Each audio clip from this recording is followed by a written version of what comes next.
Welcome to Virtual Recap episode 5, everyone. Woohoo, yay! VTubing Yeah! news! VTubers! There is so much to talk about this week, oh my god. And unlike the last fortnight, I am not sick today, so we will not be bailing early. Just gonna read this last message from Tyres. Easiest way to tell if British or Australian is British talk about the rain, Australians talk about the heat and cold. Yes. What colds? You guys don't get cold! I know, it's pretty nippy here, but we also get hot. Yeah, you guys get really hot. And so, the difference between the two is immense. Like, you know, it's still like... Okay, but that's like, okay, so like New York will get to 90 degrees, right? With 150% humidity, which I don't even know how that's possible. And then we'll get to -20. Just don't have humidity. Humidity doesn't exist where I live. It also doesn't exist in Perth. It's great. Never have That's to deal. not fair. Never have to deal You with guys humidity. know what? That's just for us though. Like other parts of Australia have the humidity. Anyways, weather podcast is over. VTuber podcast starts now. Woo! Let's go. As you can see on screen here, I'm just starting off with a couple of plugs. Had a couple of interviews drop over the last 24 hours that I'm really proud of.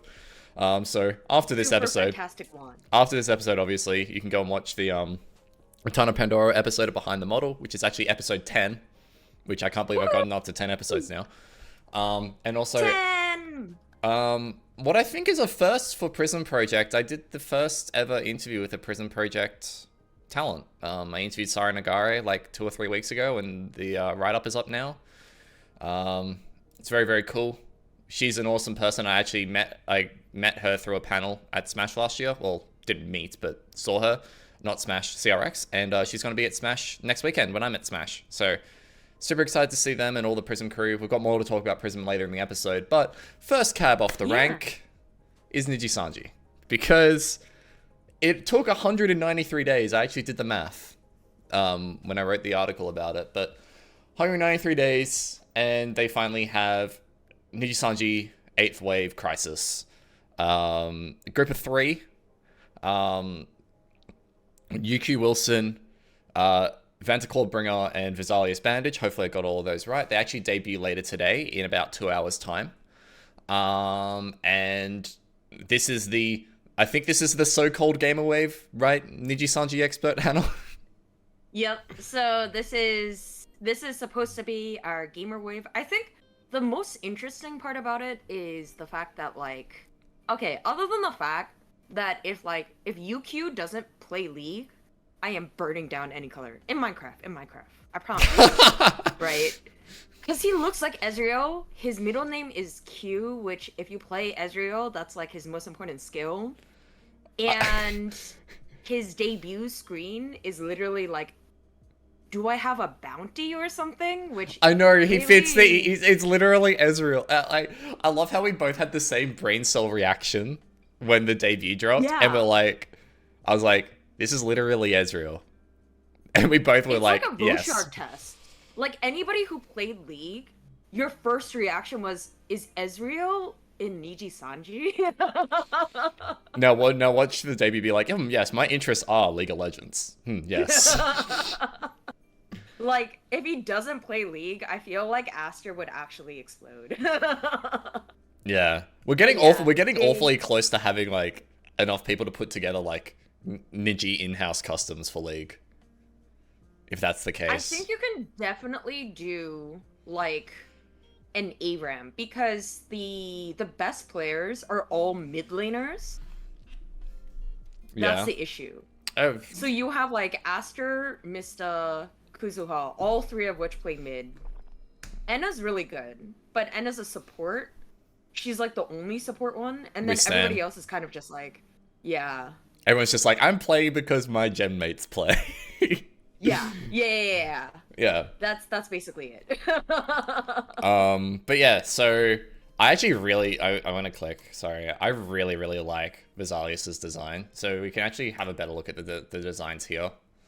On this screen, you can kind of see, oh god, where's a good photo? The fact that his, Yeah, that's about as good as it gets for right now. Fuck. His icon being a bandage is kind of funny. Yeah. Well, it's not a bandage, it's toilet paper. I wonder what he's using that for, huh? I loved how that was the joke, like right off the bat, about his Oshi mark. He's the toilet paper man. Let's go down through here. Here it is. Ta-da! That's a better graphic. So you can kind of see the full designs there. UQ is on the left there, the little Ezreal looking boy. Vantaclaw is in the middle there, with the Tan Man. I feel like this promo art does Vantaclaw really dirty. Like the actual design of him versus this is entirely different. Yeah. I feel like it does him a bit dirty. And then Vesalius is on the right there, which every generation of NIJISANJI we stray further away from God in terms of naming conventions, but you know. This one is particularly special. this one is particularly a NIJISANJI moment. I like the fact that they've all got familiars. It reminds me of like the Star Guardian familiars in League. Yeah. Which is further reason if somebody does not play TFT, I will actually go insane. Because we don't have any TFT players. TFT. How does nobody play TFT? TFT, God's gift to League of Legends, was a game that wasn't League of Legends. It may suck at TFT, and the new thing just completely drives me insane, but I don't care. Yeah. They need TFT players. Yeah.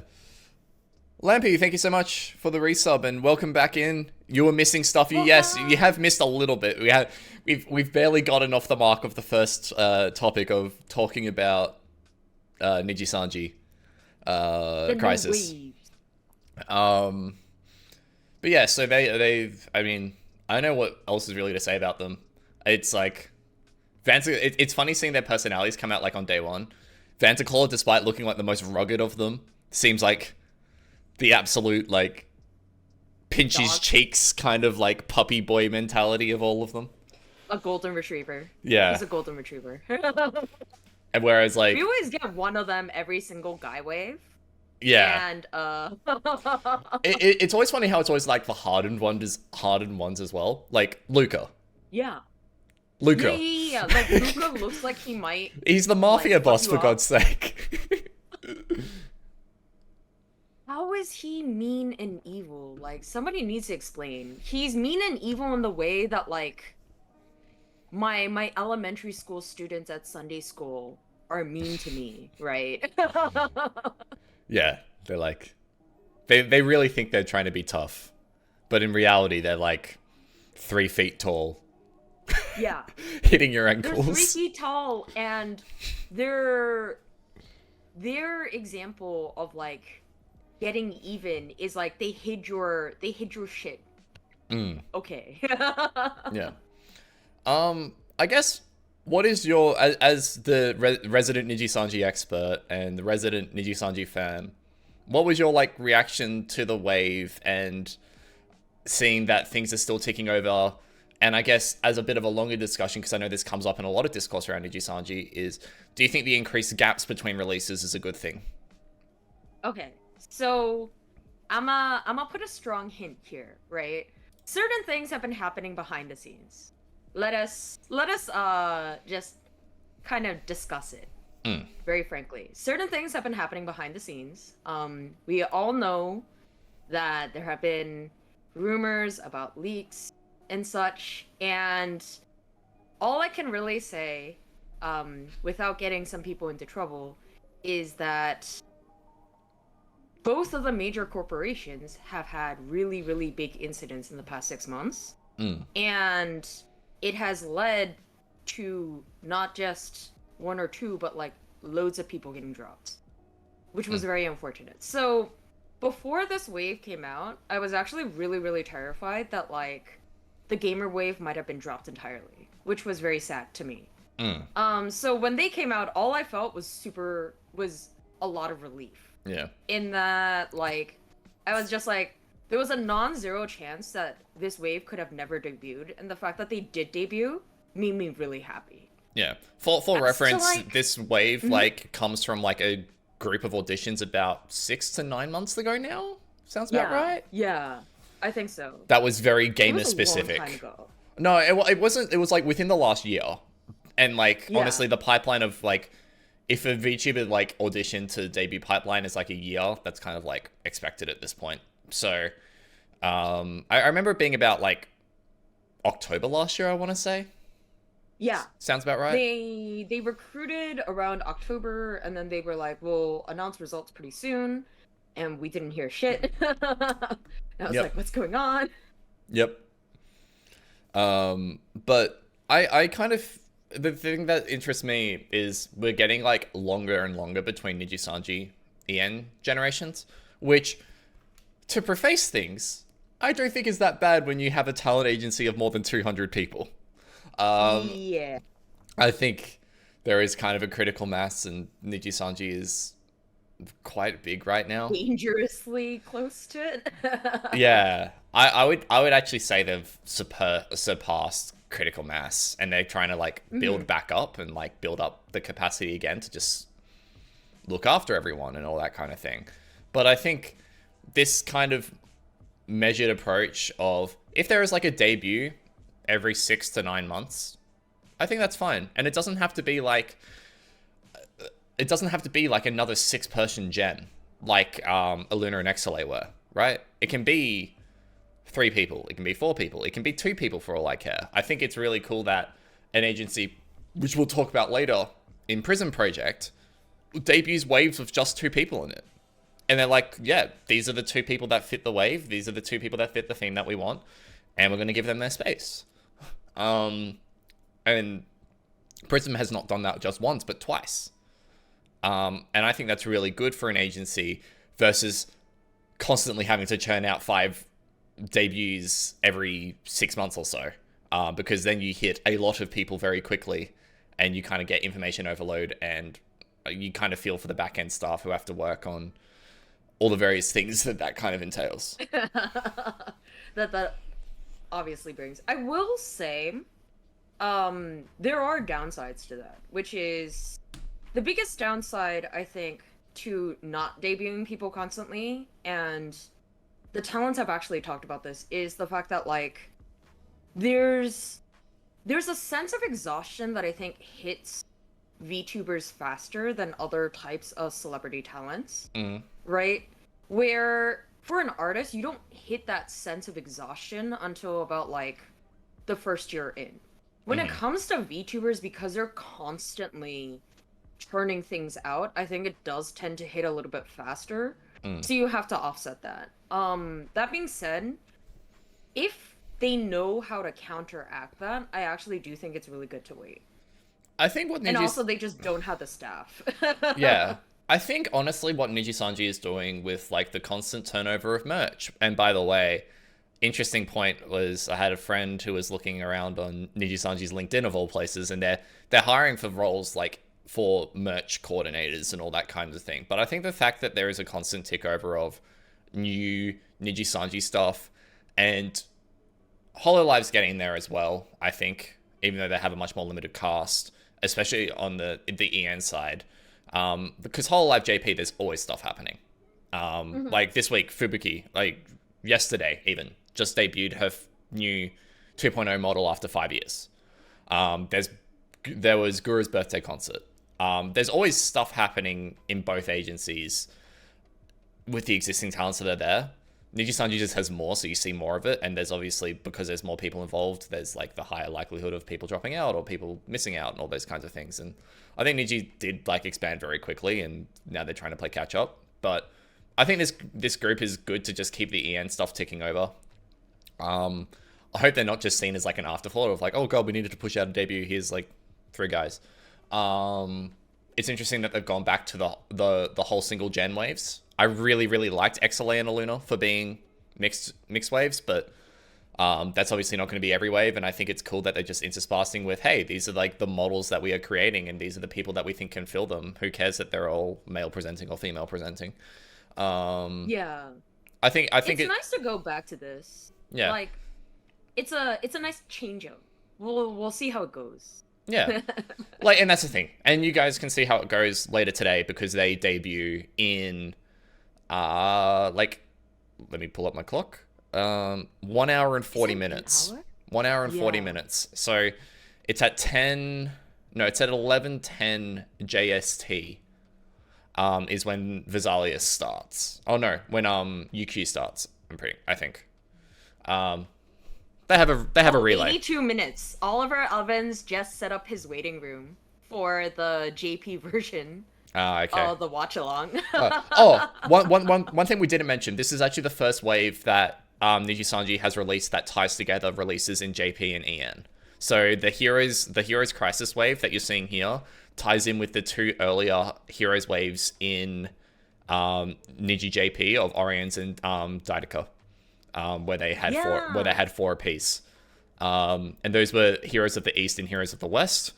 Now we have Heroes of the Night. Yeah. Woohoo! So Heroes of the Day soon. I don't know. We're gonna get Heroes of the World eventually. The collective of them is now Heroes of the World because, you know, we've got some cross-cultural ties there. Before we run off on this, though, I do want to bring up one specific tweet because this has been talked about a lot in the community.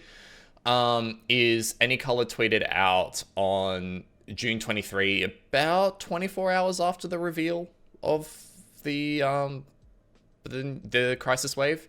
I'll just read the tweet out in full, and then you can run off because you had some thoughts on this, I know, Hannah.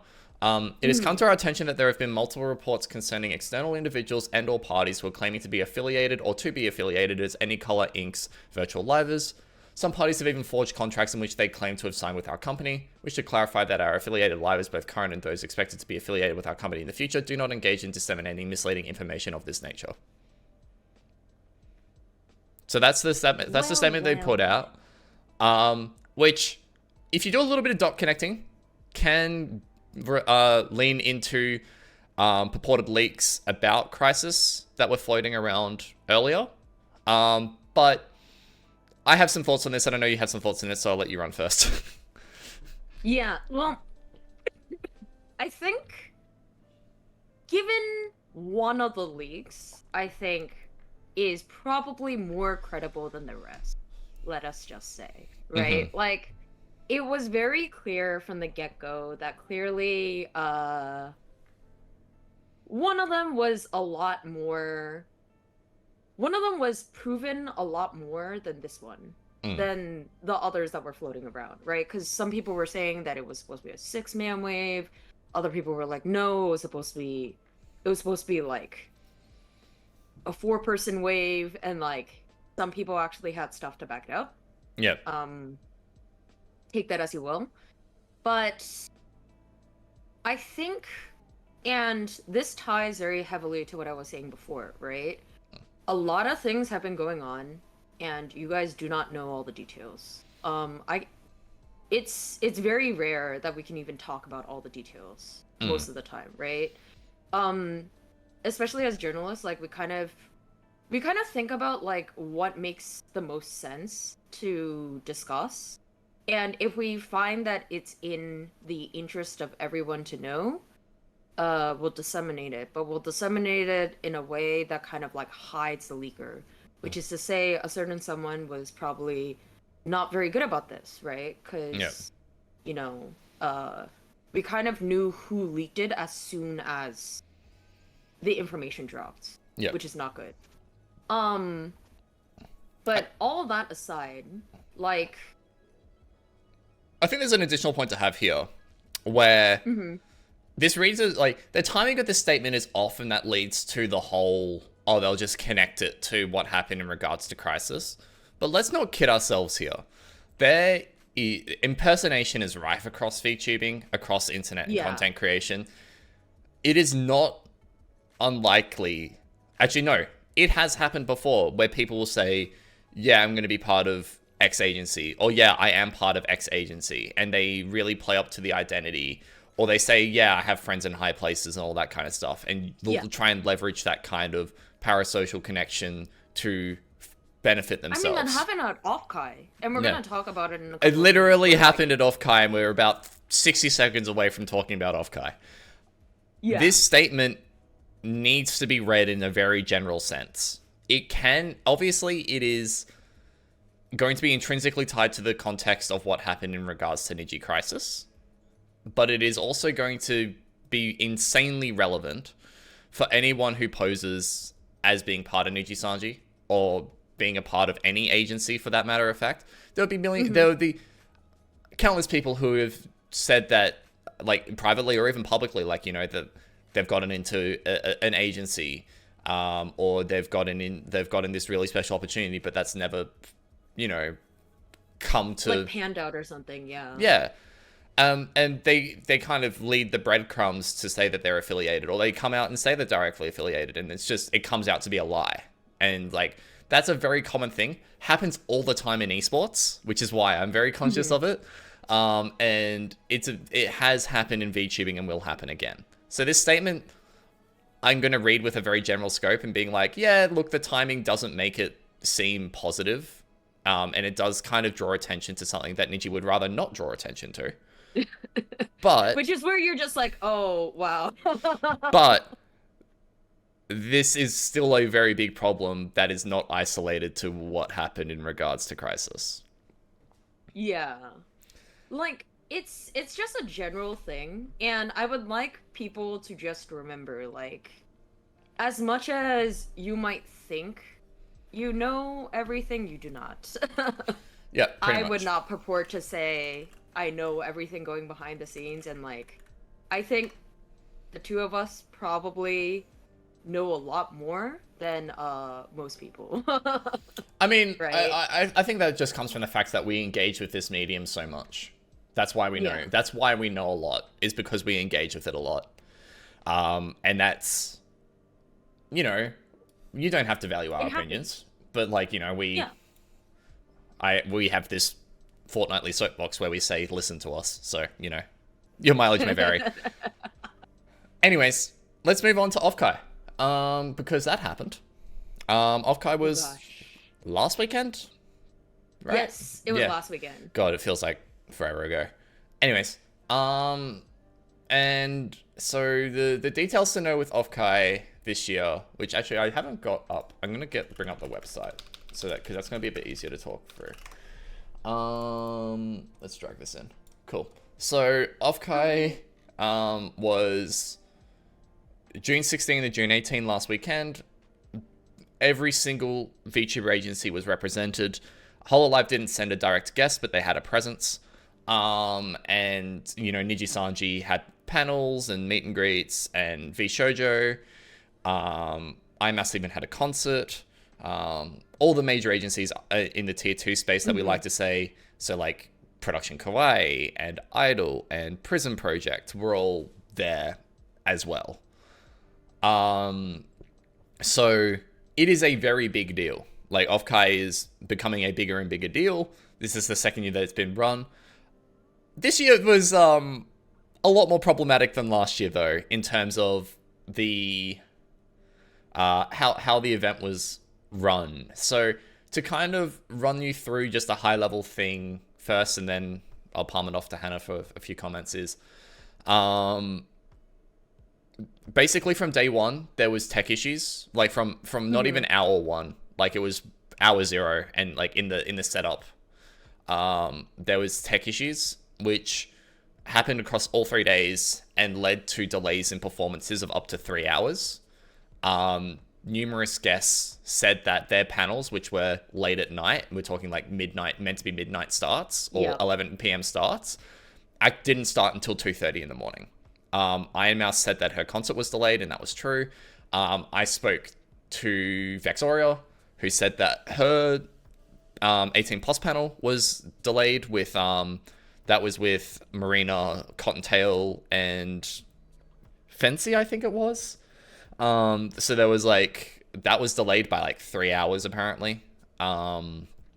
Which is, it's one thing to be like delayed for the talents and like run behind schedule, you know, half an hour or so, that kind of happens. But there is a level of respect that kind of has to be paid to both the talents who are giving up their time and the guests who are there, as well as the attendees who are being forced to now stay until 4 a.m. to finish off a panel. Because as someone who would be very interested in seeing Vex and Cotton talk about lewd things, I also value my sleep, and I'm a grandpa who usually crawls into bed at 10 p.m. So a 2:30 a.m. panel does not fit my schedule. There was also a couple of other issues that we'll get into.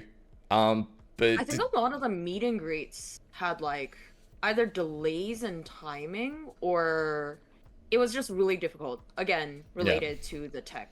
Yeah.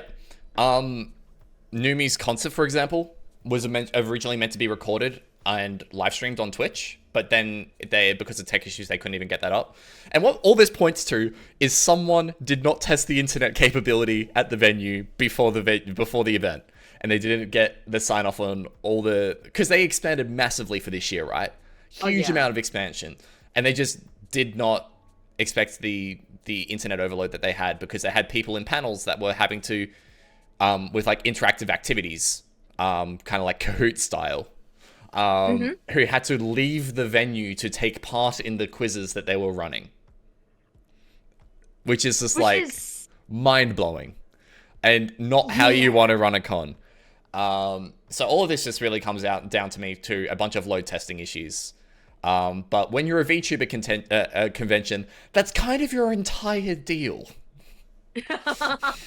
You don't have many people going up on stage and being like, yeah, I'm my VTuber self, cosplaying as themselves. Like, I wouldn't expect Vex to come around the corner wearing a massive snake body, somehow jacked up to 2,000 feet in size, kind of looking like, you know, like those 9-centimeter fairy being like, I'm yeah, I'm Babu.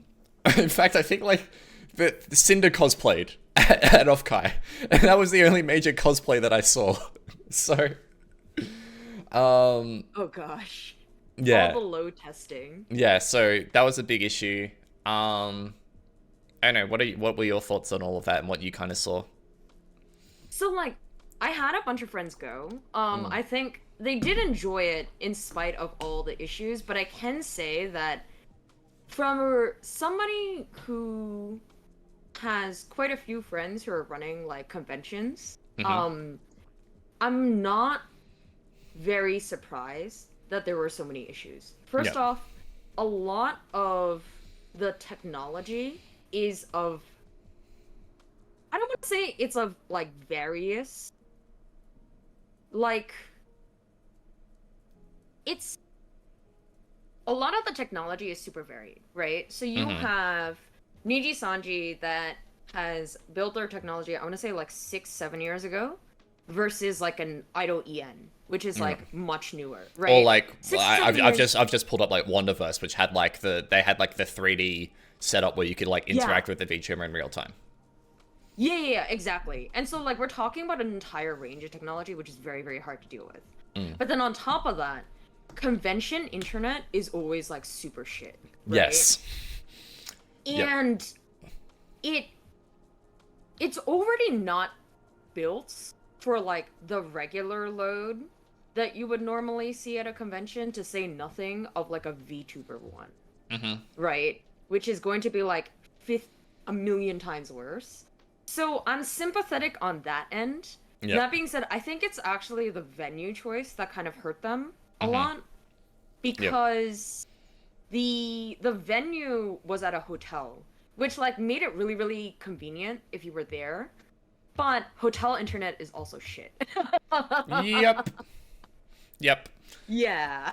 There's a reason why large scale events like this are usually held at convention centers, gymnasiums, and universities. Convention centers suck. The best choice, I think, for this would have actually been at a university. Yeah. Which American universities are kind of known for having like really, really good internet, because that's where the internet was kind of born. So I mean, Australia is the same as well. Like, we have really we would run gigabit connection LAN parties at my university. Yeah, exactly. And so like, if you wanted a really, really good if you want super good like internet connection, in general, we should hope that like they start doing this at, say, I mean, they're in San Francisco, so this is gonna be hella fucking expensive. I feel really bad for them. Yeah. But I hope in the future, like, they talk to YouTube, because YouTube has a vested interest in seeing these sorts of conventions do really well, and Yeah. decide to maybe host something at a YouTube campus or 20. Or like loop in a VTuber portion to VidCon, which is a YouTube sponsored event, for example. Yeah. That kind of thing. But I just want to bring up, we've got Carrie in chat. Carrie, wonderful friend of the channel, also was in attendance at Offkai. She's just raised, this hotel in particular had no internet in the main stage. I was in Offkai before Offkai Live, and we had to send runners to get any information in or out.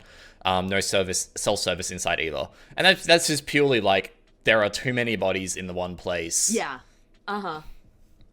There's just too much information coming in and out, and we just cannot get shit. Yeah. That's only one of the issues with Offkai.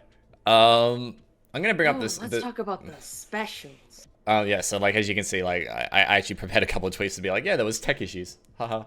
And they've also got a feedback form, so if you went, you can fill that out. The other one was impersonation. So we can start there.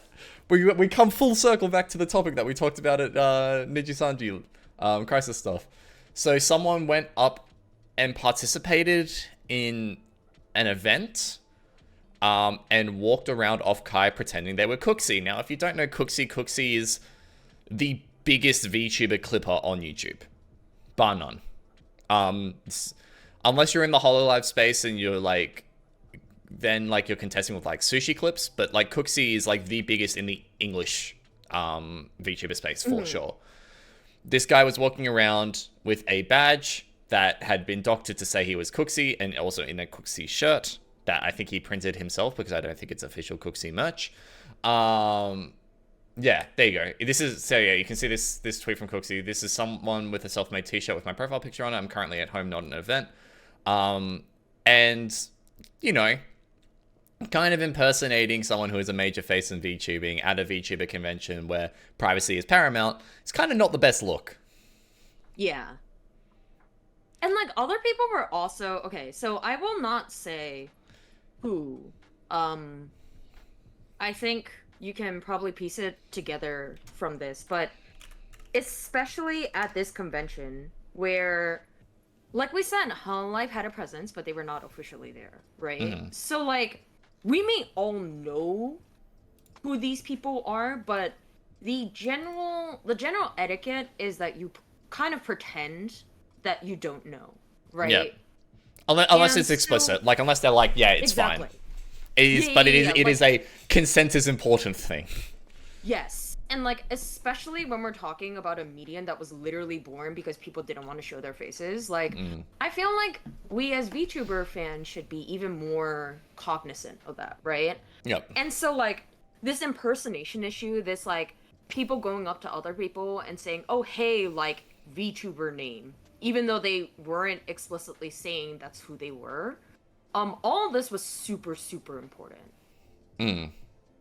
Yeah, like, it's really nice when the VTubers were attending as their VTuber selves, but not everybody was. And I feel like most people, by and large, were, like, very, very respectful about this, but not everybody was. And it was very, very nice to see, like, it was super nice to see Offkai just take it super seriously. Yeah. Like, as soon as they found out that this dude was a fake, they literally hunted him down and kicked him off the venue. Yeah. And was like, we will not tolerate this. Yeah. Which is excellent. That's exactly what we want to see. Yeah. And I hope for other conventions they do the same thing. Yeah. They said, Offkai takes impersonation seriously. Individuals found to be impersonating will have their badge revoked and be asked to leave the event. I would pull up the tweets regarding it that had a lot more details, but I'm blocked.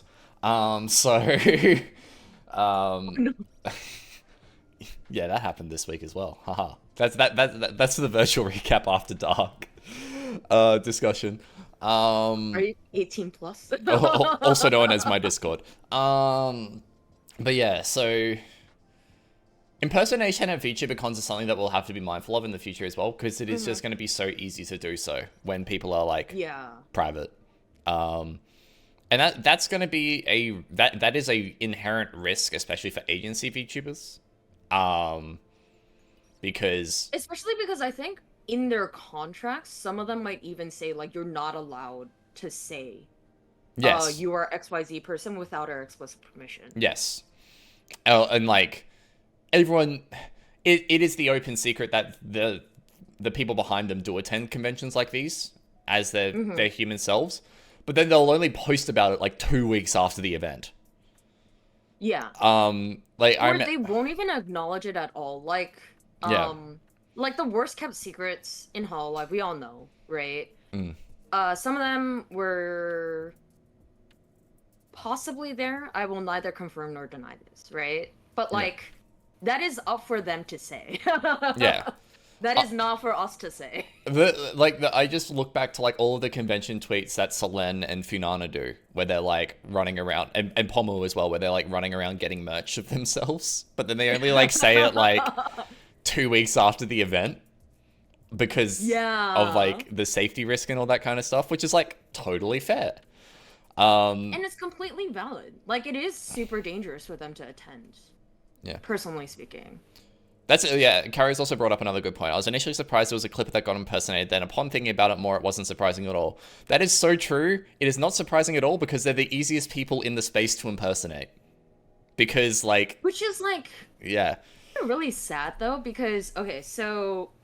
a friend of mine, Krisis, was actually running a Flipper panel at the event. And it was, like, really exciting. Because...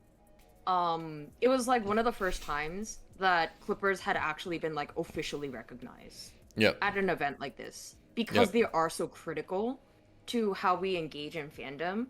And so to see a Clipper get impersonated at the very event where like they were finally talking about Clippers like more like regularly was just really sad. I can't wait for the day someone tries to impersonate me at a convention. I hope that happens. I'll laugh. I don't think I am that they would to get impersonated, but like that would just be funny. They would open up their mouth and immediately be outed the moment they don't have an Australian accent.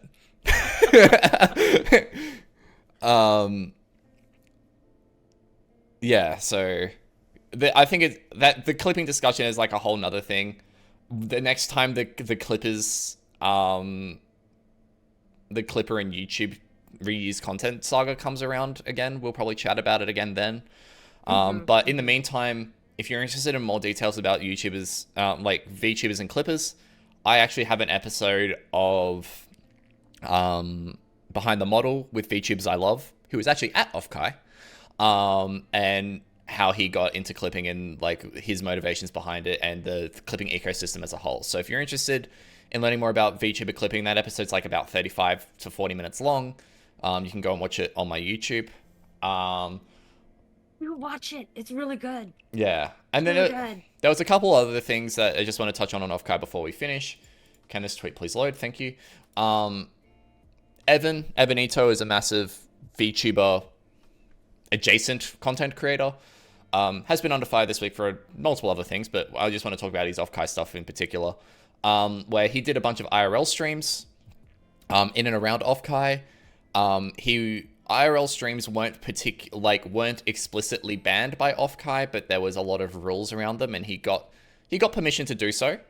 But there were a number of VTubers who were caught in the background of his footage, and because he is a very prolific content creator, they were worried about their identities and all that kind of stuff. And I saw at least 2 examples of people asking to be removed from the background of his video is blurred and his stream is blurred at Offkai. And I know that he was also told by Offkai staff about the rules and regulations in no uncertain terms, like the day before Offkai. Which to me is a massive what the fuck on Offkai's part. Like a massive what the fuck on Offkai's part. There is no way that IRL streamers should be allowed in a VTuber convention. None. No IRL streaming content should be allowed in a VTuber convention. Video content, I'm kind of okay with because obviously, I think more due diligence has to be done with the creation of that. to like respect the wishes of content creators who might be caught in the background, especially at a convention which revolves around a population of creators who are majority anonymous. But I don't fault Evan as much for this as I fault Offkai's logic of having allowing IRL streams. Like, this is all entirely avoided if IRL streams are just not allowed at Offkai. I do think, like, for the future, they should absolutely ban all IRL streams because, like, okay, like we said, we're heavily hinting at it, right? These are some of the worst kept secrets in the VTuber world, but, like, there are clearly some VTubers that we know their real face, but they would like to not be connected, shall we say, right? Yep. They haven't streamed him once for a reason. And the fact that, like, any one of them could have been caught in the background of any of these is really concerning. Yep. Just given the size of their VTuber presence, right? Yep. I mean, like, for example, we don't know Shoto's face. Was Shoto there? Maybe. I don't know. I hope not. But it's one of those things where it's not a complete impossibility, just given, like, how many people were attending, right? And we're not just talking about him, we're talking about, like, almost everybody else in the space. So going forward, I hope this is a permanent ban. That they just don't allow any sort of, like, IRL content. Like, I think IRL content is, like, I still think it should be allowed because there will obviously be ways of, like, getting permission for all of that. Yeah. But IRL streams is something that's a lot harder to regulate. Also, choose up internet connection, which is a major issue that the event had. There you go. And before we move on, I want to bring up En's point a little bit. Feels like this is maybe Offkai trying to gain some clout, but missing the point a little bit. And also some of the drama also seems like growing pains with the audience of VTubers as well. I'm going to push back on that point slightly. Offkai doesn't need to build clout. It already is the VTuber convention. After the first year it ran, it was the VTuber convention. You saw every agency flock out to it in its first rendition, and you saw all of them return and more for its second. It does not need clout. It is already the VTuber convention. I think they maybe have some growing pains with, oh my god, the VTuber space is only continuing to grow. And that's why they ran with a different venue. Offkai's intending to be at the same hotel next year and not grow. Oh god. Oh god. Please find a different venue. Please. I mean, if you can't find a different venue because you signed a multi-year contract, which is actually a thing that happens, like, get some hotspots, right? Bolster, or at least bolster, like, figure out a way of bolstering up the connection. Because obviously that was the big issue with this convention. I think it all stems from that. And if they can fix that, then I think it's going to be better. But yeah. The one last bit of Offkai drama that we've spoken about Offkai a ton, but I just wanted to bring it up again, was Kokui talked about a member of Offkai staff, who was, I think, just a volunteer, because I think Offkai is purely volunteer run. Yeah. Who they met apparently at Offkai, and then this person came in and, like, were acting really suspiciously in their Twitch chat, like, the moment they came back. So I'll read this out because it's a bit easier. So this man made me feel unsafe and I don't want him doing creepy things to other VTubers, so here we are. He not only bragged about getting a job at Offkai's staff so he can meet VTubers, but he also went out of his way to talk to the people to figure out who they were by trying to identify their voices. And then when Kokui came back from Offkai, came into their chat and was like, talking about, how did I meet you in person and still barely know what you look like? Anyways, you're really lucky to be surrounded by friends that might have attempted to make one of those mangas you really enjoy becoming reality. Which, what the fuck? What? These are real people. There are people behind the models, and they are human beings. You don't speak to them like they're fucking objects.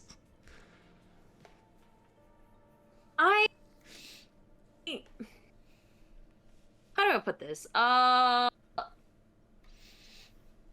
am not a fan of volunteer things. And this is prime example reason number one, right? Like, when you have an event that is predominantly fan run, you run into certain issues, right? And this is chief among them. I understand it's really expensive to run an entire event with fully paid staff, right? But like, there has to be better vetting. I'm sorry. Like, I will not name which of the gaming conventions is like this, but there is a certain gaming convention that is kind of famous that also suffers from having like a lack of vetted staff, and it literally led to them getting fired by one of the biggest gaming companies on the planet. You guys can put two and two together, you can probably figure out who that is. But yeah, like, let me guess. It is a convention that has just been cancelled for 2 more years. Actually, not that one. Not Okay. that one. It's already restarted. Okay. And unfortunately, very, very unfortunately, like, their idiocy seems to be unabounding because one of their staff members just passed away due to a very, very idiotic decision. That they made. So let us just say that, like, I hope Offkai is not like them. Yeah. Possibly. I will neither confirm nor deny anything past this. But yeah, so but yeah, like, without they being just need to vet. without being at Offkai, it sounds like it was no conquest. Let that be said, it was no conquest. It sounds like everyone got into the venue. The venue itself was safe, and being there on the ground was an okay time. Obviously, for a VTuber convention, you kind of need to have good internet connection to allow your guests who are coming in dialing in from all over the place, because I would hazard a guess that more than half of them wouldn't be there physically. You need to make sure that's okay, because that's like your kind of entire content brand. But outside of that, it sounds like it was okay. It sounds like some growing pains that were there. And am I hesitant about next year if they're running it at the same venue? Yes. Do I think that they will probably learn their lessons about certain things that are very easy to avoid, i.e. no IRL streaming? Absolutely. But I do also agree with the sentiment that this con is now too big to be a volunteer-run con. And I think the fact that they get the backing of every single major agency in attendance, they need to milk that shit and get a couple of full-time staff to make this their job. To organize it. Plain and simple. Yeah.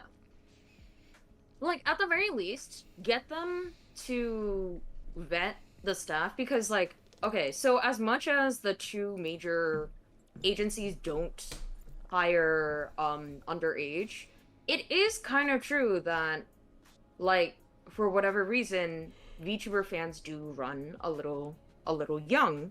Yep. So I would hope that next year there's a little bit more vigilance around, like, things like, you know, what are you gonna say? What kind of person are you? Yep. Anyways, I think that's enough about Offkai. We can now move on to the next topic, which has an Offkai slant to it, because I'm actually going to bring up the fact we spoke about Offkai Live there, where they had like a massive concert there, slightly delayed and like ran behind time, but you know, they managed to bring together talents from, okay, this is going to test my agency knowledge. So Idol, VShojo, Kawaii, Phase Connect, and I think 3 indies. I think those 3 are all indies. I could be correct. Yeah. Yes. I think they're indies. Yes. Project Nova. Okay. So, like, but a very large array of agencies at both Tier 1 with Iron Mouse and VShojo, and then Tier 2 with, like, Production Kawaii and Phase Connect and Idol. Doing a concert, which is cool. And I want to talk more about VTuber concerts, because There's a lot of them happening now. I remember interviewing, and we'll get to her in a little bit. I remember interviewing Nana Asteria last year, who is now a part of PRISM Project. And she mentioned concerts like these being the future of like VTuber music. And I spoke to Milky Queen, who had done a concert in Japan with her idol group, her idol trio. And the fact that these are like becoming not just the fact that these are becoming accessible to creators of all backgrounds and not just the big corporations or people in the right places is really exciting for the future of VTuber music. It really does feel like we're on the cusp of something very, very cool where these kind of pay-per-view concerts or like even free Twitch streamed and YouTube streamed concerts are going to become a bigger thing and more accessible for more creators. And the reason this comes up is there are 2 major VTuber concerts happening next weekend. So the first one is Production Kawaii's Forever Bloom, which is on the Saturday, I think. Yeah, Saturday night at the El Rey Theater in Los Angeles. And this is like, in English term, like for the English community, this is the first live VTuber concert where you can go and wave your pen lights in person. Well, I'm gonna say there's actually 3. But I'll let you talk about both of them. And then the second one is the next day, at the YouTube Theater, also in LA, is Connect the World, which is Hololive English's first concert, and quite possibly, I would argue this is quite possibly the most important event Hololive will put on for their English-speaking fans ever. Because if this goes well, holy shit, there is going to be a lot of cool stuff for Hololive fans in the future. Yeah. Well, I will say, okay, so I actually think I went to the first... If you exclude, like, 3D from the equation, I actually went to the first corporate concert event last year, which, in the Western world, which was the NIJISANJI Otakuthon one. Yep. Where they had that, like, in person, which was super cool. But I will say, it's really fun to see this sort of content come to the West just in general, because... I mean, there was, like, Callie's concert, right? Like, Callie and Suisei have done, like, solo concerts, right? But that's all been in JP. So it's having it in English-speaking countries that is really cool. And a new thing here. Yeah. Exactly. And so it's just the fact that, like, we can finally get it in the West. It's always been a major gripe of mine that whenever they are like, oh, we have this super cool collab in Japan. I'm just like, I live in the West, man. Yeah. It wasn't even possible to go to Japan until very recently. Come on. Throw me a bone. You're actually going to Connect the World. Have you got your chants up to scratch? You got your pen light ready? So, there's a couple people watching now. Let's just say I seriously think some of the stars might be there, so I fully intend on embarrassing them by doing an Ore no Yome call, which, if you guys don't know what that is a notorious fan chant from the NIJISANJI world, where you basically go like, my wife is XYZ. Right? All right. So, yes. Long story short, I am so fucking ready. What do you kind of think of the VTuber music space as a whole, moving in this direction with concerts and broader releases, obviously like record deals being signed? I want to bring this up with some comments that I've got here from Milky Queen before you lead off, where Milky Queen did a concert last 2021, I think. She did a concert in Japan at a theater, like a VR theater, and it was like a holographic setup and everything. And she mentioned, like, I've always enjoyed watching VTuber concerts where you can see everyone with their glow sticks in the real space, but then you have the virtual space with the holographic stuff so we can be there together with the audience. It's a nice combination. That's the kind of future that we, like, for, like, someone who has idolized going to Miko Expo for years, this is kind of like the next step, Wait, right? have you guys never gotten that? Oh, not in Australia. In like broader Asia, yes, but like never in Australia. And I really, really, really, really want to go to a Miko Expo one year. Let's just say I've been to every single one in the US. I am insanely jealous. This is a freedom units moment. This is just a New York moment. Like, Yes, that's true. That's true. you live in a place where you get everything. Yeah, it's a wow, I'm spoiled moment. Yeah. But on like VTuber music and concerts and stuff, what is like the future of the space that you see as someone who is an avid concert goer, and how do you see like this connection happening in the West rather than it just being something that is relegated to Japan only? So I'm gonna preface this by saying I actually think I do think there's a little bit of a complacency with the music. And you've heard my spiels about how like I will not say who I was talking about, but like I thought a lot of the music was shit, right? And it is a big issue in that I think there is a little bit of like oh, like our fans will buy whatever, right? So we can put out whatever we want. And that was actually one of the big comments that I saw when I was translating the VTuber Music Awards from last year, where they were very, very critical about the fact that like basically a lot of these agencies will just put out whatever they want just to get it out on time. That being said, it's really, really cool to just be able to see like more concerts happen real time, because we have the technology for this. Yeah. And so it's a matter of making sure that the music just catches up. Because if you saw the biggest music releases for last year in Japan, which is like probably the most critical music market in the world, right? All of the 5 major releases from last year, 2 of them were NIJISANJI. So clearly this is just going to become bigger and bigger, and we're just going to see more of it. So it's just like a matter of like, how good are you going to get? Yeah, it is like concerts are a great way to tap into an audience that is more general than the average VTuber fan, who is like caught up on Twitter and on YouTube watching streams, right? Concerts and music are a little bit of an easier way to connect. And if you can make the quality of the concert and the quality of the product of the concert good, then you're going to attract a different fandom or a different clientele than the one that you've previously attracted.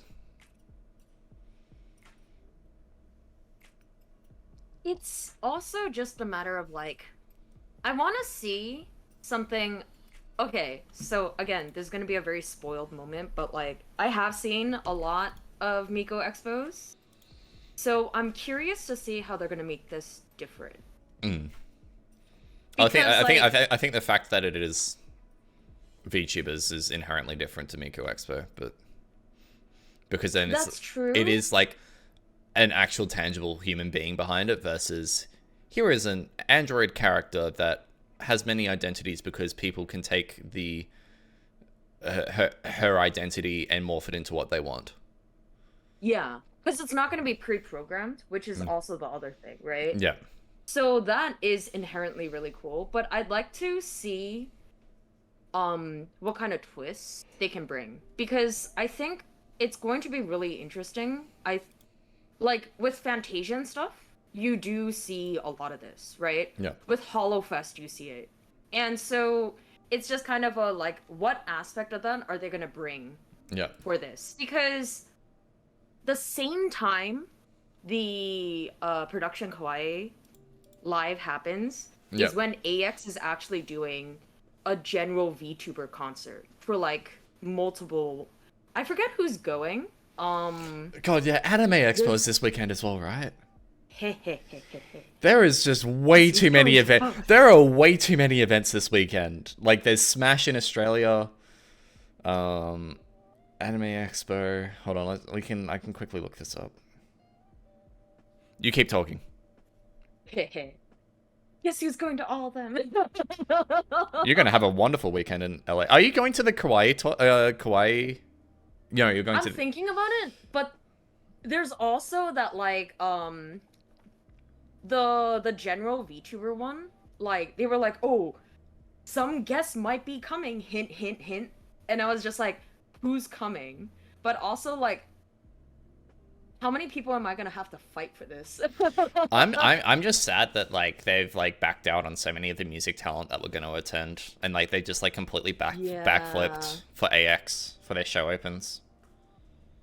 It sucks, but it's also just like that's also a very classic America moment because it's American visas are just notoriously bad, right? So if you don't get it in time, they will actually like fuck you over quite badly.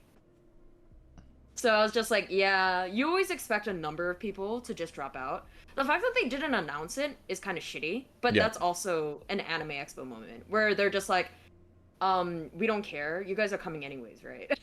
Yeah, pretty much. Like they just know that people will come, so it doesn't matter. Yeah. Yeah. They're just like, it doesn't matter if we manage to get everyone or not. Like, you guys are gonna come anyways, so we don't need to treat you well. Smash moment. Smash it. It's our only anime con now. It's the only major anime convention in Australia because they've cancelled CRX. So, like, this is all we've got now. It's this one weekend in July. We have smaller we have smaller community conventions like throughout the year. Like in Perth, we have like two. No, we have one. No, two. We have two now. Two in Perth. We had one for the longest time. We have two community conventions. But like we don't have MadFest anymore. And MadFest like went to like 4 cities around Australia. And that was our anime convention. And we don't have that. Now we just have Smash in Sydney. Which, by the way, give us more anime conventions. This should be considered a human rights violation. I agree. I got into this space just as the convention scene was dying because of COVID. And now I can't enjoy it. Now I can't. Also because I wasn't old enough to go to them in the first place. Now I am. Baby Ducky moment. Baby Ducky moment. Anyways, VTubing music has a really cool future.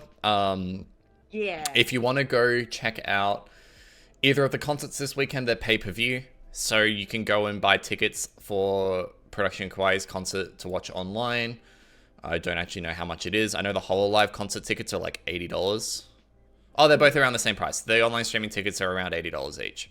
For both of them. So if you want to, be a part of like a little bit of English VTuber history, have some fun and go watch these concerts. They're usually pretty cool. I will not, I personally won't be watching, but I'll see the screenshots and clips on Twitter. So, yes.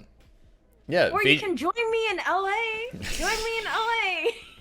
I do know that there are a few people going to AX, so you'll bump into a few. Yeah. Haha. VTuber music future, kind of cool, kind of pog. I'm very excited to see where it goes, especially as more record labels sign deals with VTubers and more record labels sign with VTubers and the technology gets there where more people can have concerts.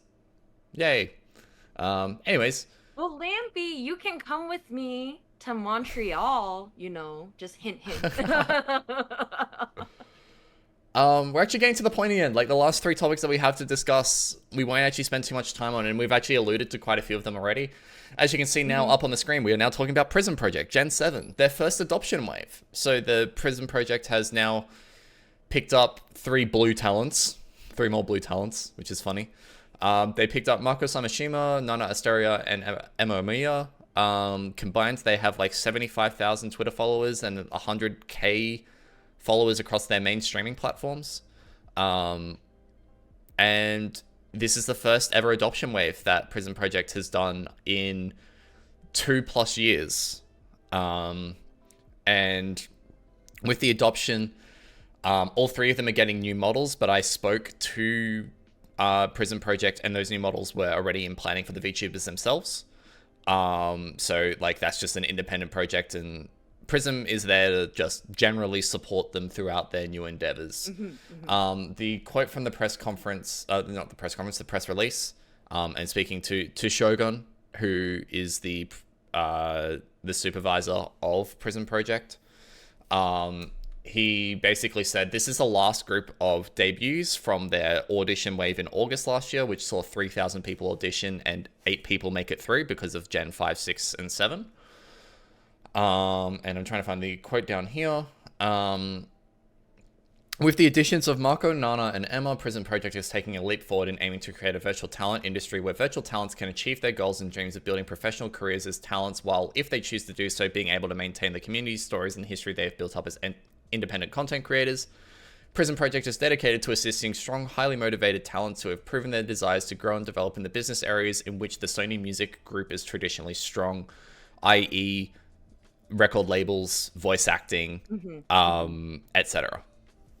And now with the general audition done, they'll have like a permanently open audition, and they'll pluck from that every now and again to debut generations from here on. So I think this is kind of cool. I'm always a big fan of agencies letting talents keep their identity. It's a big reason why I like V Shoujo's model. I'm very interested to see how PRISM tackle it, but I think they chose pretty strong for talents. Like, they've gone for talents who are like mid-sized, kind of already the size of their existing creators, and all have different backgrounds. Like, a couple of gamers in there. Nana is very, very well known for her music in the VTuber space. And so that's classic PRISM, honestly. And it is very classic PRISM of they have the gamers, but they have a bunch of variety streamers and dash in with a few music talents, because obviously with the Sony Music Entertainment Japan transition, they have a lot more resources in that department, which there is some exciting things in the works there that I can't talk about yet. Yeah. Hint, hint. Yeah, hint, hint. What are your thoughts on PRISM Gen 7? Honestly, this, to me, is the most exciting gen that they've picked thus far. Just because, like, PRISM is like a really strong tier 2, right? Where they clearly are backed by one of the strongest entertainment companies you can find on the planet. But at the same time, they're not, like, so large where they can command a huge presence, right? And so the fact that they're saying, hey, like, we're kind of acknowledging this, and we're gonna acknowledge this by finding ways to have these people just, like, port over the things that they already have is such an amazing mission. A lot of companies are not able to do that. And so, for me, this is just a step in the right direction. Like, everything about this is awesome. Yeah. So, for now, the talents are still independent. They debut on June 29, and that's when they officially get absorbed into the PRISM Project banner. Which means that if you're a fan of the independent talents and you want to buy some of their merch, you have, like, 3 days to do so. 4 days to do so. I think adoption is something I hope more agencies do. I think it is...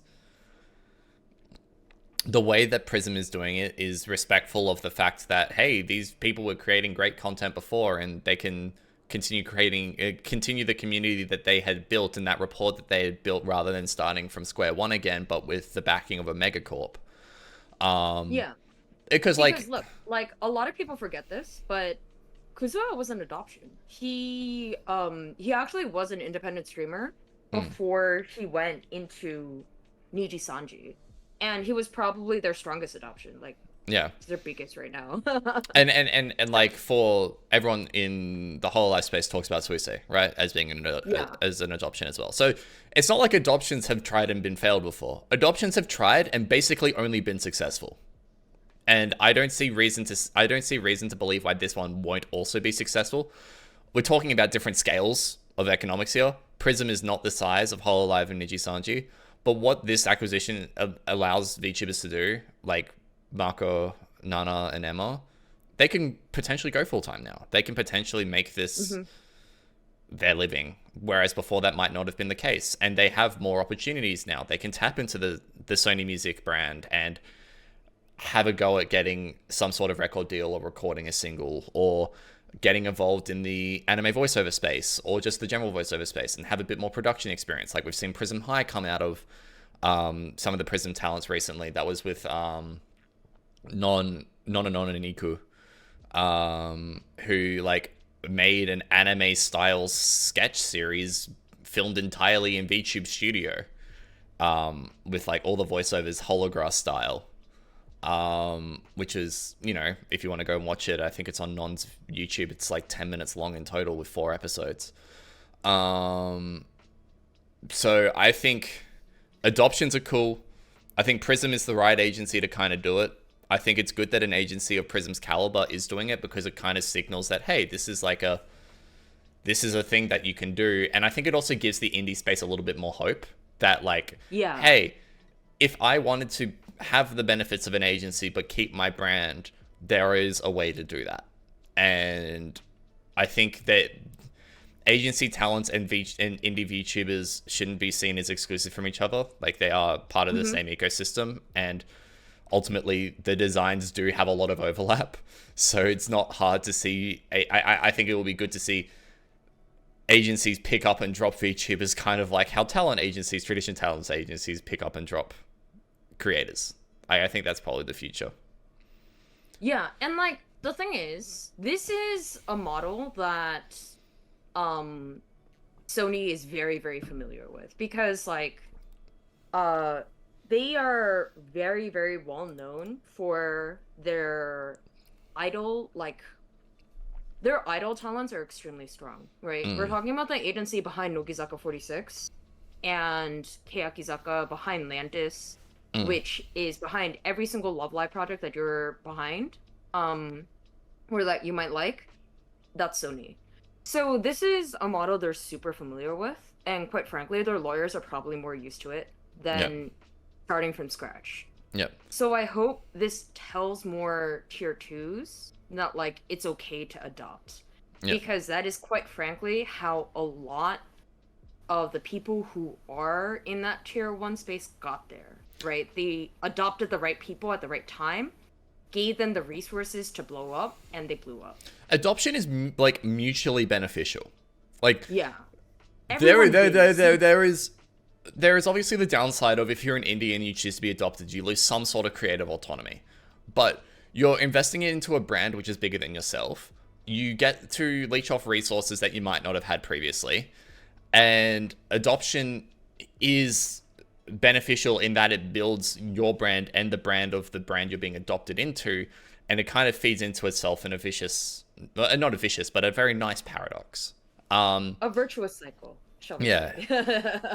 Kari's also brought up that a good point. Kawa and MSM were some of the most fascinating and cool presences at Offkai. I think a lot of that stems from them being adoption, and that's true. I mean, Kawa is an adoption-only agency, I think. I don't think they've ever debuted a talent themselves. It's just purely adoption.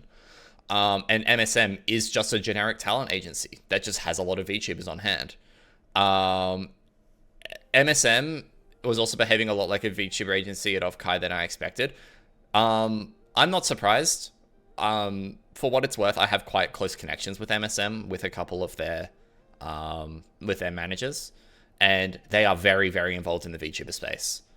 And that is their bread and butter. That is their jam. And I think you'll see, if you look around on a lot of top indie profiles now, you'll see that a lot of them have MSM contact emails, and that's for good reason. So, Prism doing the adoption is good. Would like to see it more from different agencies. I think we will see it more from different agencies because we have seen that it has been successful. So yeah. Next topic is a fun one. We're actually going to end on a downer. Actually, no, I'm going to reverse this. We're ending on a fun topic. We're not ending on a downer. So the downer is, speaking of tier 2 agencies, idolEN got into a bit of a contractor snafu this week. On Twitter, there was a lot of talk around Idol not paying artists and other people doing contract work for them. I've heard both on background and on Twitter, I have seen that the issue is more widespread than you thought. We'll go back to the original thread from Maku, who basically went, I think it was 3 months without payment from Idol, and then did this tweet and basically got paid straight away. You can see Idol in the replies here. They even added a 50% bonus for the miscommunication and frustration caused, which is kind of cool, but I also know there are contractors who haven't been paid yet. So it's a little bit of like salt in the wounds for the contractors who like haven't been paid so far. If it earns some brownie points, but there's some bigger issues that need to be sorted. And they're sorting that by hiring someone who is a project coordinator rather than relying on AVL, who is the CEO, to do it all. Yeah. Which is good, but I'm surprised it took this long. So, let's just say, like we said, a couple of episodes ago when we were talking about NIJISANJI and all their management snafus, right? Like, the back room is always the most underappreciated and misunderstood. And, like, this just is more proof of that, right? Because, you know, the reason why this is such a problem is that a lot of people think, and you see this a lot with entrepreneur types, they can kind of do everything on their own. Yep. And, like, you can't. Yep. There are just physically not enough days. Not enough hours in a week. Yeah, not enough hours in a week and not enough hours in a day for you to be able to survive that kind of nonsense. Yep. So, it doesn't surprise me that this happened. It's really unfortunate, but, like, it's unfortunate that it had to blow up like this for them to realize that maybe they needed external help. However, I understand that this is unfortunately just a thing that happens all the time. Yeah. So it's like, I'm not really surprised. They're hardly going to be the first contractors to not be paid in VTubing, and they're definitely not going to be the last. I mean, we went on an entire rant about the Selen art contest. Oh, yeah. Which, in essence, was NIJISANJI were not going to pay a contractor to do a design, which would typically be invoiced for literally any other purpose. That's slightly different to this, but kind of got the same beats. Obviously, if you have a contract and you don't fulfill it, that's something entirely different.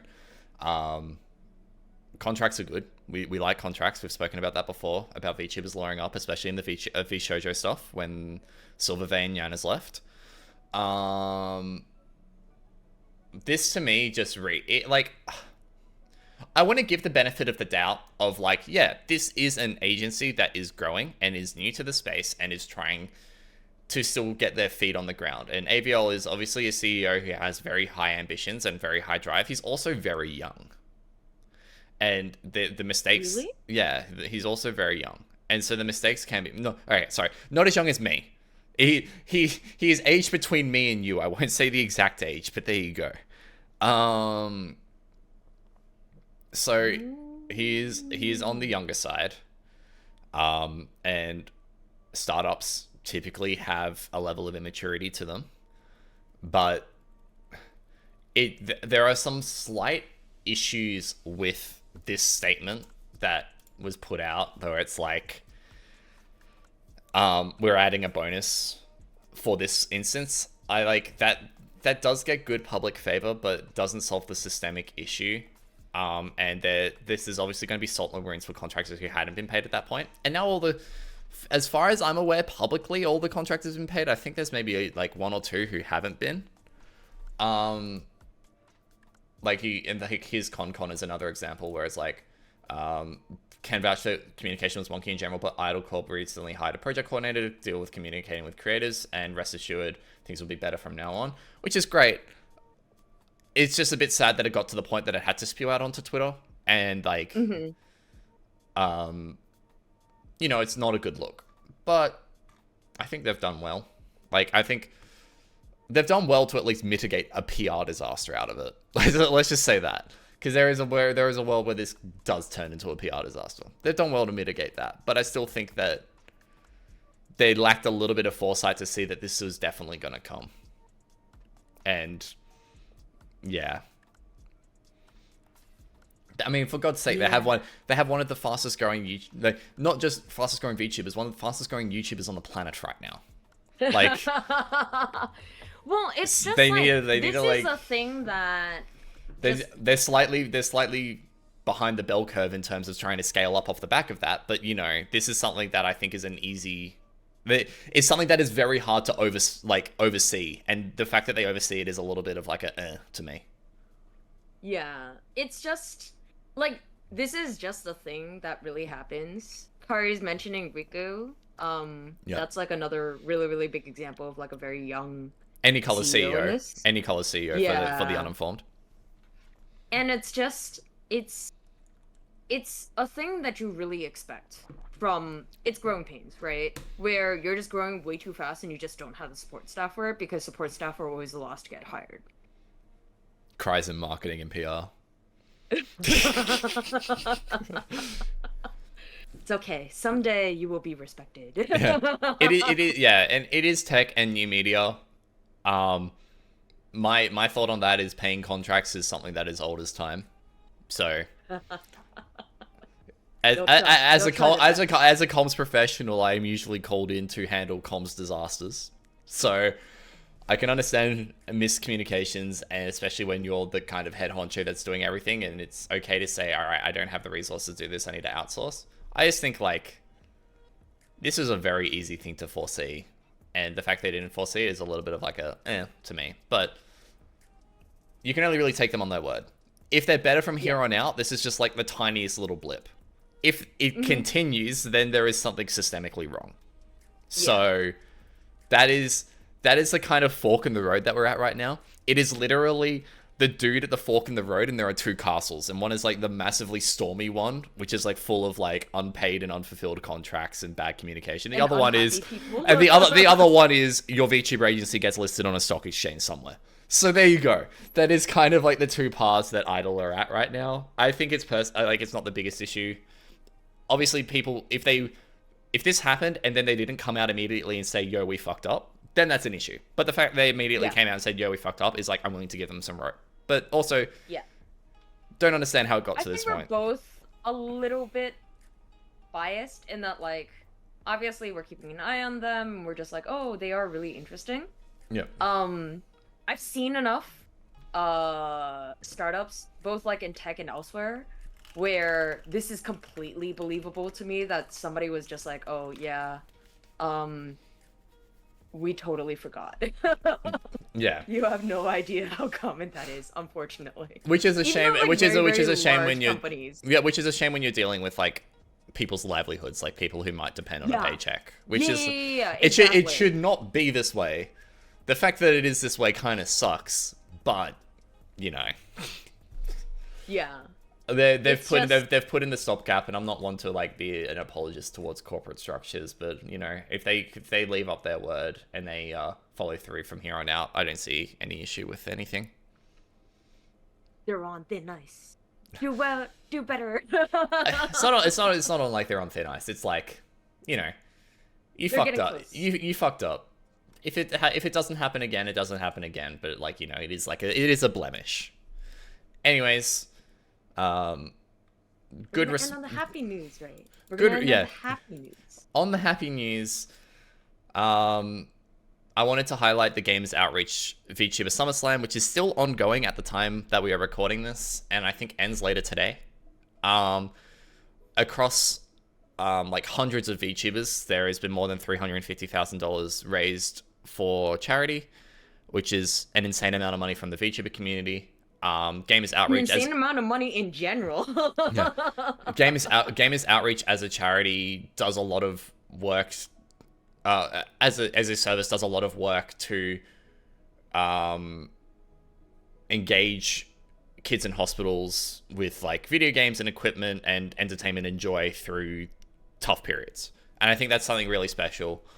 They've done a ton of charity events now. Some are just streaming adjacent, some are VTuber adjacent. Their VTuber adjacent ones are always huge. Like, always huge. And 350k is no small sum of money. I know a few VTubers who have partaken in Gamers Outreach, and one's in chat right now. Shout out Maru. I think I can even type that out. Hold on, shout out Maru. God, what are Twitch commands even? I don't even know how to mod my own chat. There we go. Who raised $915 for the Gamers Outreach stuff, including a massive $500 donation from VTube Studio and Denchi, which is insane. Broke every single stretch goal that Maru had, and she did a wonderful job. The Gundam actually came out looking okay, considering how scuffed it could have been with all the different Batsu that Maru had. And I also laughed at all the time she had to eat hot chips. She ate a lot of Tabasco and tortilla chips. But no, super happy for her. The little purple cap that you can see on her, that's me. That's my donation right there. So yeah, big congrats to Maru. Another friend of the channel as well, Ren, is also doing streams for this SummerSlam. He did streams, like an art stream and a gaming stream across 2 days. And he's a part of MLC, Magical Literature Club, which is a group that here at Virtual Recap we support dearly. Yes. We love all of MLC. And he raised a few $100s as well. And plenty of other VTubers have taken part. And it's really cool to see the community unite behind this cause together. I would have to double check the stats on whether this is actually the biggest VTuber charity event ever. I think it is, as a joint. Probably. Yeah. Obviously, we've had some big charity streams in the past, like Connor's Cyclothon. Like Amelia. No, I was thinking like like Vox. Yeah, but Connor's Cyclothon with Mousy, raising 550k. While not explicitly a VTuber event, is very VTuber adjacent, and that raised a huge amount of money. I think across the 2 cyclothons, Connor's raised over $1 million for IDF, the Immune Deficiency Foundation. And I know Mousy has done a few big charity streams before. Obviously, Vexoria has done 2 massive charity streams. One was $17,000 for the survivors.org. And the other one was the wonderful number of 42069 for the Breast Cancer Research Foundation. Which I just find it hilarious that the funding ended on that perfect number. That had to have been deliberate. So they had to had done the last donation perfectly in time. Yeah. And that it's still brilliantly funny to me. And we spoke about PRISM Project earlier. Rita Kamishiro is a ambassador for NAMI, a mental health support charity. And has done plenty of charity work for them as well. So there's more and more of this charity work floating around the VTuber space, and any amount of money that goes to charity is a good thing in my books. Yes. Any amount of money especially that goes because to... they have a tendency to choose very, very good charities, just in general. Yeah. Yes. So there are some there are some charities that I'm like, but like for the most part, everyone's heart's in the right place. So yeah, that's where you kind of have to put it at. Everyone is trying their best. Yeah, but no, I think this is a really nice note to end the podcast on. This is perfect timing for all the NIJISANJI folk who want to go watch the Krisis. Yeah, I've been keeping an eye on the time. You want to go watch the Krisis debuts because that's happening in like 25 minutes. And I know that I have fostered a fan base of NIJISANJI fans who really yeah, you people. Yeah. You people are the reason why I get called a bootlicker. But also, like, you have to admit, you know, having an Ikemenified Amumu is really cool. Yes, I am a big fan of Zali. Big fan of his design, so I'm very interested to see. Anyways, I think, is there anything else you wanted to add? Nope. Join me at Anime Expo. I just absolutely nuked my browser out of Good work. I just misclicked 50 things at once to nuke my browser out of existence. Hold on, give me a second. This Come one. to Anime Expo. Come to Smash. Come see me at Smash. If you're Australian and you're in my chat, I am at Smash this week. So Anime Expo. America. America. Who cares about America?